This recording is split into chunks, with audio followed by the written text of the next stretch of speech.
धर्माणि धर्माणि प्रथमानि देहनाकं महिमानः सजन्मपूर्वे साध्याः संविदेवाः श्री वल्लभाधीश की जय।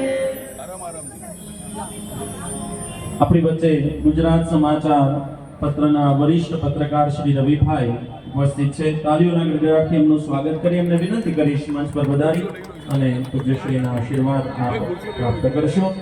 મહાપ્રસાદ લઈ અને આપણે સૌ છૂટા પડીશું, ઠાકોરજીની ઝાંખીના દર્શન કરીશું, મહાપ્રસાદ લઈશું। એ પહેલા આવો આપણે સૌ આશ્રય પદનો આશ્રય લઈએ।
જેઓ પણ વડોદરાથી પધાર્યા છે દરેક વાલા વૈષ્ણવોને આપણે સૌ એક વૈષ્ણવી ગીતા બનાવી અને મહાપ્રસાદ લઈશું। પણ જે બરોડાથી પધાર્યા છે વૈષ્ણવોને અહીંયાથી પાછું પુનઃ પ્રસ્થાન કરવાનું હોવાથી, પુનઃ અહીંયાથી એમને પધારવાનું હોવાથી તેઓને આપણે મહાપ્રસાદ પહેલા લેવા દઈશું અને એક વ્યવસ્થાના ભાગરૂપે આપણે સહકાર આપીશું। એ જ સદભાવ સાથે આવતીકાલે આપણે સૌ વળી પાછા આ મહાસત્સંગની અંદર, મહામનોરથની અંદર, મહામહોત્સવની અંદર સમયસર ઉપસ્થિત થઈએ અને સમયસર આ સત્સંગનો લાભ લઈએ।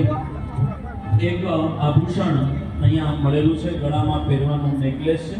हालांकि वो गलत है, लेकिन मतलब जूता है, लेकिन जिसका भी हो यहाँ आके आप ले जाइएगा, प्राप्त कर लीजिएगा। सोने का नहीं है, इसीलिए महाराज श्री पूज्य श्री ऐसा कहते हैं कि गले में यदि कंठी पहनेंगे तो माखन चोर आएगा, और ऐसे सोने के नेकलेस पहनेंगे तो चोर आएगा। तो इसीलिए कंठी पहननी चाहिए ताकि माखन चोर आए, और जैसे सोने के नेकलेस पहनेंगे तो चोर तो आना ही है। तो इसीलिए कंठी का आग्रह वैष्णव वर्ग में, वैष्णवीय परंपरा में रखते हैं।